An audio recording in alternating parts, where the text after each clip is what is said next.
We begin this hour with the breaking news on the tragic death of 29-year-old Tyre Nichols at the hands of police in Memphis, Tennessee. There are demonstrations again tonight in cities across the nation after Friday's release of 4 harrowing videos of the deadly police assault.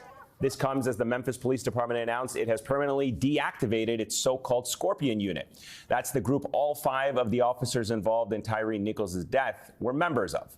And those officers have already been fired by the police department, and they are now charged with his murder. It is an important first step towards justice for Nichols and his family, but that is just it. It is a first step. We have to ask, why does this keep happening? George Floyd, Breonna Taylor, Philando Castile, Eric Garner, Tamir Rice, Michael Brown, Daunte Wright, Andre Hill, they all died at the hands of police, leading to protest after protest. And yet nothing has been done at the federal level to reform policing in America. President Biden has vowed to sign into law a comprehensive and meaningful police reform bill while he is in office. But the odds of passing anything significant, let alone comprehensive, seems vanishingly small. Remember Republican Senator Tim Scott from South Carolina? Back in 2021, he and Democratic Senator Cory Booker began working on a police reform bill, but that effort ultimately fell apart. Now, there appear to be no major efforts in Congress to reform policing. Why not? Well, Democrats no longer control the House, and the new Republican majority seems much more interested in investigating Hunter Biden and the FBI than any real governance. But it wasn't always that way. Remember, for the first 2 years of the Biden White House, Democrats actually had control of both chambers of Congress. So why didn't they seize the opportunity and get anything done? You can thank these two, Senators Kyrsten Sinema and Joe Manchin. It was Sinema and Manchin who dug in their heels to block filibuster reform. And that meant to get anything done, Democrats had to secure 60 votes instead of a simple 50-vote majority. Preserving the filibuster effectively killed a wide range of Democratic legislative priorities, including police reform. And look, here's Sinema and Manchin high-fiving each other just last week at Davos over their efforts to block filibuster reform. Great job, guys. Well done. But here's the thing. They weren't just high-fiving the failure of filibuster reform. They were high-fiving the failure of police reform. And that's the consequence they own tonight.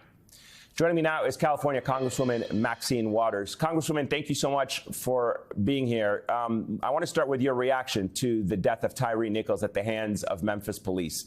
What do you make of it? Well, I want to thank you for giving me the opportunity and for giving exposure to what has happened with the brutal beating and killing of Tyre Nichols. I'm grieving along with his family and friends. I'm a Black mom, and when I hear that he was asking them, please, don't beat me, he called for his mom the same way George Floyd did. Us Black moms and Black grandmothers, we feel this pain very deeply. I don't have any really great hopes for the fact that we're going to be able to pass police reform. It is racism in its purest form.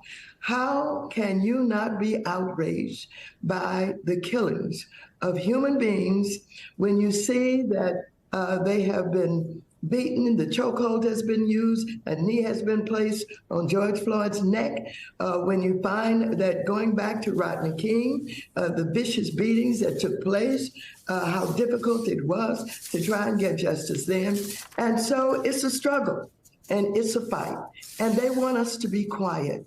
But I'm angry, as many of us are, and I don't care whether it's a white cop or a Black cop. If they are brutally beating and targeting and killing young Black and brown men and some women, we've got to stay out there. We've got to protest. We've got to challenge them. We've got to say to the police associations that we're going to stop elected officials from taking your money so that they will not act against you when you are basically protecting these rogue cops. So we've got to do all of this work. And some people don't like it when I say stay on the street, protest. Yes, and I'll say it again as I said it years ago. No justice, no peace. I want to ask you about federal police reform for a moment, because it could have happened. It could have been accomplished when Democrats controlled the House and the Senate and the White House if Senators Kyrsten Sinema and Joe Manchin had allowed for filibuster reform.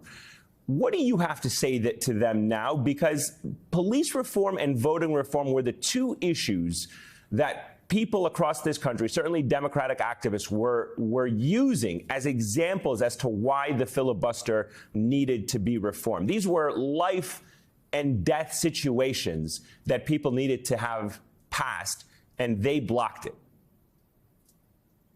Well, you know, when you say, what do you say to them? They're the same people today that they were when they blocked police reform by, you know, just insisting on the 60-person vote. And so I don't have any faith in either of them.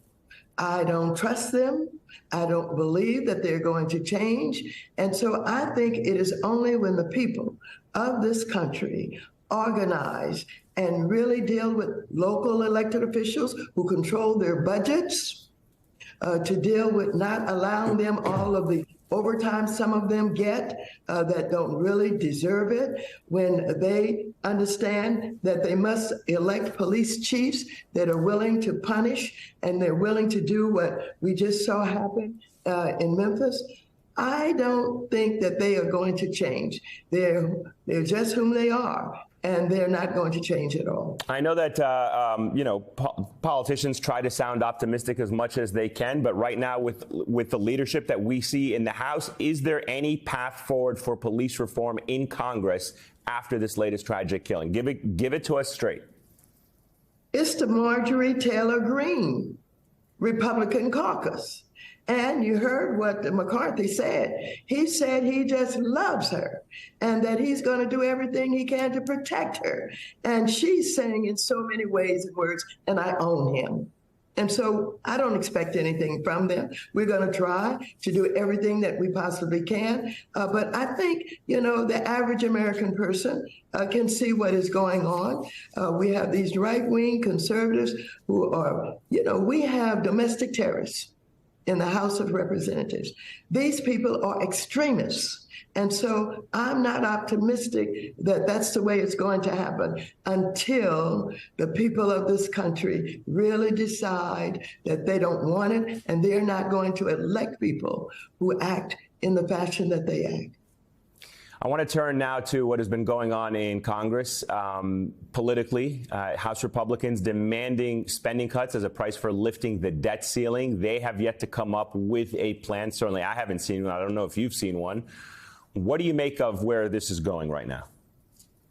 Well, they're threatening us, and they're trying to hold up what we need to do to raise the debt limit. And even though you hear from time to time that there are those in the Republican caucus who are willing to cut Social Security and Medicare, and then you'll hear some say, oh, no, we're not going to do that. They're divided, I think, on the issue.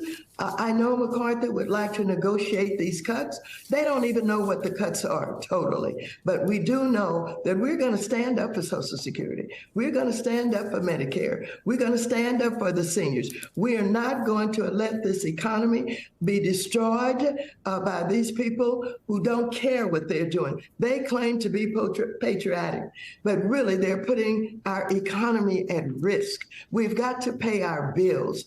It's like any American would understand.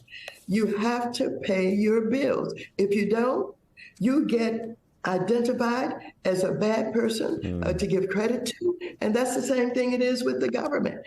If we are losing our ability to operate in good faith and to basically pay our bills, it sends a bad message across the country, destroys our economy, and it will have impact all over the world. I certainly agree with you on that. Congresswoman Maxine Waters from California, thank you so much. Greatly appreciate it, as always.